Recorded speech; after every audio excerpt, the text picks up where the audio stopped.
I like Red Velvet. I take that back. I love Red Velvet. Red Velvet is amazing. That's not surprising. The surprising part is, if I like a group so much, why for like about a year did I just listen to the old shit I already knew and nothing new?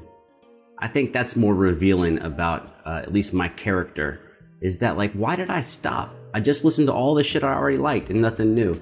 And so even today, like right now, we got requests coming in for beatbox, and we have other requests for vocalists and stuff. And I'm going against the grain. I'm going against the requests and against what people are actually asking for.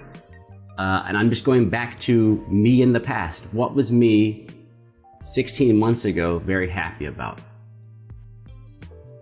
Red Velvet is one of those groups. So we're checking it out. I don't know if this song is good or not, but Red Velvet, I will say, is, as I have said in the past, because I repeat myself, I think Red Velvet is the most versatile girl group I've ever heard. Versatility, like one track to another, from like happy, silly, goofy, shiny shit to like very slow R&B, almost trippy sounding. A lot of different sounds. Yeah.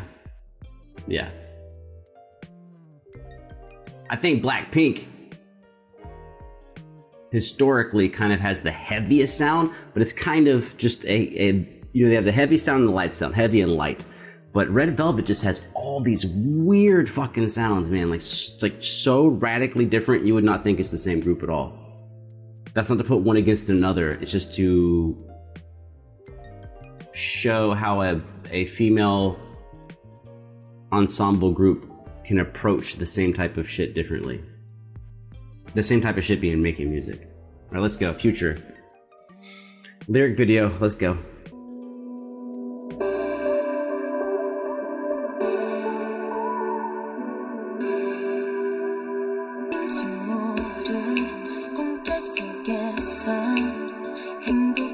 I already like it. It's just, where does it go? But I already like the fact that when the little snaps came in, the bass was not predictable. It's boom, ba-da-doom, boom, ba-da-doom.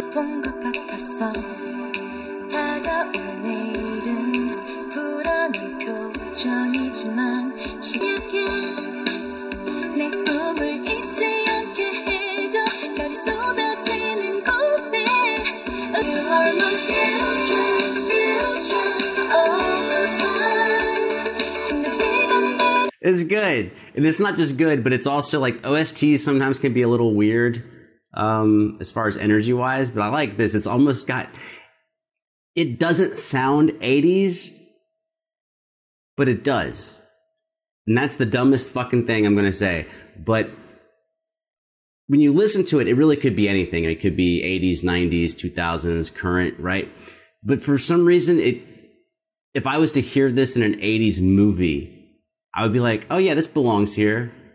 But I don't think it sounds 80s. Does that make any sense at all? I don't know.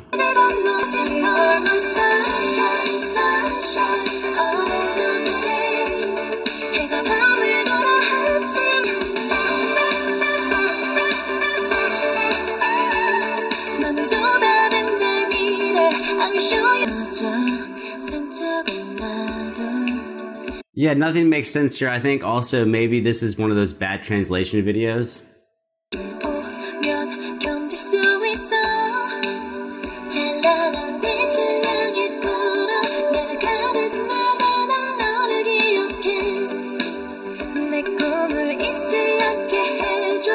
It does have a really sick groove, like a really sick slowness to it.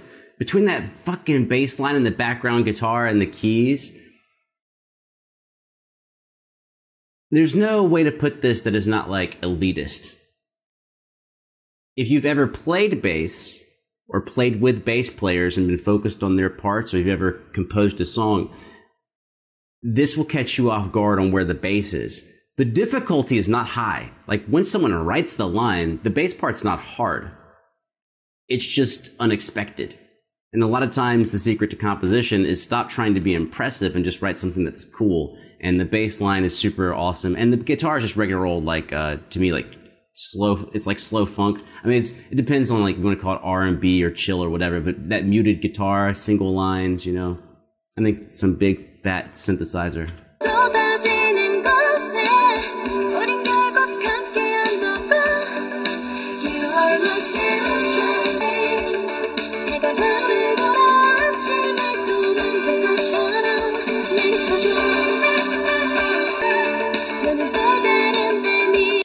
I'm just assuming that these lyrics are translated fucking poorly. This is like some, you know, way back in the day, all your bass are belong to us translation.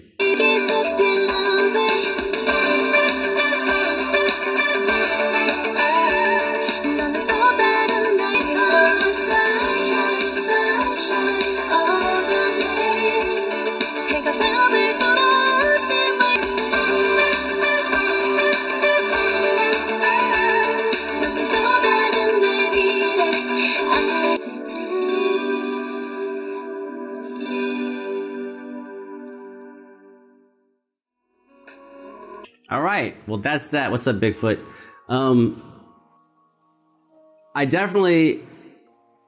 It's weird. It's a weird song to me. It's weird because I think that just main section, like the main verse section of the song with that bass line and a little bit of guitar in the background, I think that's the strongest part. It doesn't really... the song's much louder once the synth comes in with the synth melody, which is also good, but... This is a soundtrack. I definitely think it sounds like a soundtrack, and it sounds like a good soundtrack. Like, this is really good just behind video, like anything. This is like, it's because it's not overbearing. It doesn't make you focus on it, but it's a really good background track, but it's actually strong. And it's good. It's good. Now, some of the OST stuff I've listened to has been like a little weak. Sorry, not weak as in poorly composed, but weak as in, I don't know, I don't really ever want to listen to it again. I can listen to this again. I could definitely listen to it again. Don't think I would choose to put it on. I kind of would like it to be a suggested song, like from Spotify. If Spotify's like, oh yeah, here's this song again, I'd be like, oh yeah, this song's dope.